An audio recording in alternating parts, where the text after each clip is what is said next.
Good morning. Welcome back to Ladybug Grace, the Bible series part of it.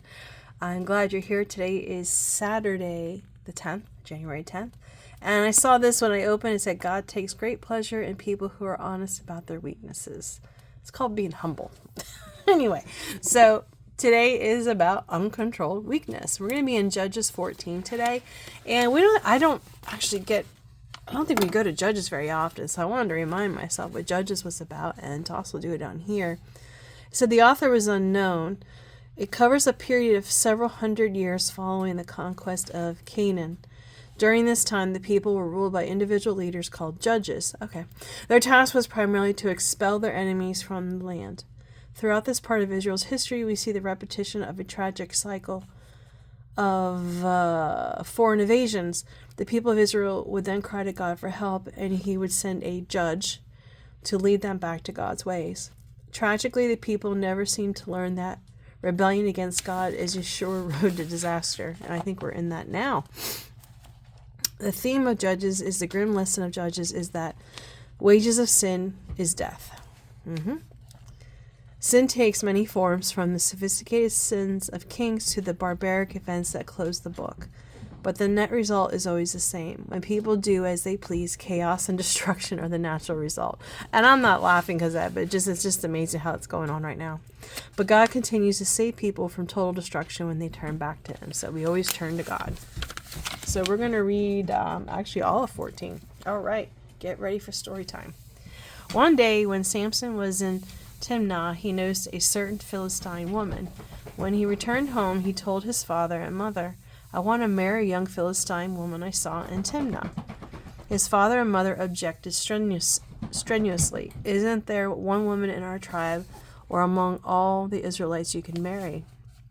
Why must you go to the pagan Philistines to find a wife? But Samson told his father, get her for me. She's the one I want. His father and mother didn't realize the Lord was at work in this, creating an opportunity to disrupt the Philistines who ruled over Israel at the time. As Samson and his parents were going down to Timnah, a young lion attacked Samson near the vineyard of Timnah. At that moment, the Spirit of the Lord powerfully took control of him, and he ripped the lion's jaws apart with his bare hands. He did it as easily as if it were a young goat, but he didn't tell his father or mother about it. When Samson arrived in Timnah, he talked with the woman and was very pleased with her. Later, when he returned to Timnah for the wedding, he turned off the path to look at the carcass of the lion, and he found that a swarm of bees had made some honey in the carcass. He scooped some of the honey into his hands and ate it along the way. He also gave some to his father and mother, and they ate it, but he didn't tell them he had taken the honey from the carcass of a lion. As his father was making final arrangements for the marriage, Samson threw a party at Timnah, as was the custom of the day. 30 young men from the town were invited to be his companions. Samson said to them, let me tell you a riddle. If you solve my riddle during these 7 days of celebration, I will give you 30 plain linen robes and 30 fancy robes. But if you can't solve it, then you must give me 30 linen robes and 30 fancy robes. All right, they agreed. Let's hear your riddle. So he said, from the one who eats came something to eat. Out of the strong came something sweet. 3 days later, they were still trying to figure it out. On the 4th day, they said to Samson's wife, get the answer to the riddle from your husband, or we will burn down your father's house with you in it. Did you invite us to this party just to make us poor? So Samson's wife came to him in tears and said, you don't love me, you hate me, you have given my people a riddle, but you haven't told me the answer. I haven't even given the answer to my father or mother, he replied.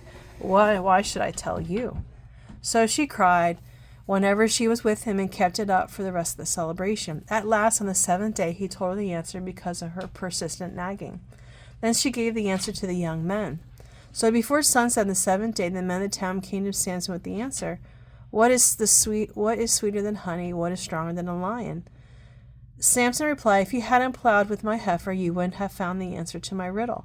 Then the Spirit of the Lord powerfully took control of him, and he went down to the town of Ashdod, killed 30 men, took their belongings, and gave their clothing to the men who answered his riddle. But Samson was furious about what had happened, and he went back home to live with his father and mother. So his wife was given in marriage to the man who had been Samson's best man at the wedding. Ooh. Ouch. Anyway. The book of Judges tells of Samson, a man so powerful he could kill a lion with his bare hands. He possessed physical strength unequaled by any human being, but this could not compensate for an inner weakness. All of us have such areas of fallibility. Huh? God wants these imperfections to teach us how dependent we are upon Him.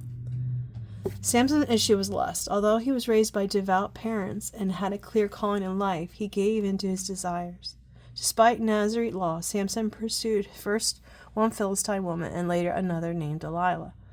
Even though Delilah's motives were blatantly treacherous, he gave himself over heart, mind, and spirit to her and sinned. Before he died, Samson lost everything: his strength, eyesight, and honor.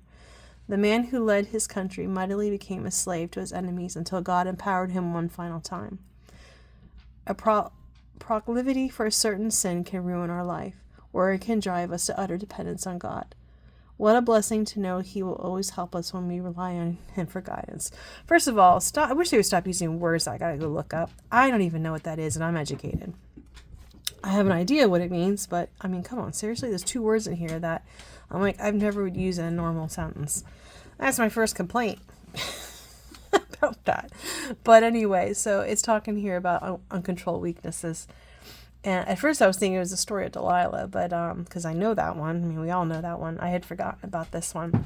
So that's very interesting that he had 2 run-ins in with Philistine women. It's interesting how some people do that, but I guess even as humans, we gravitate towards the same thing over and over again until we break the cycle. And I guess that's the same thing here. But anyway, I hope you enjoyed the reading today. Have a wonderful day and a blessed day, and talk to you soon. Bye.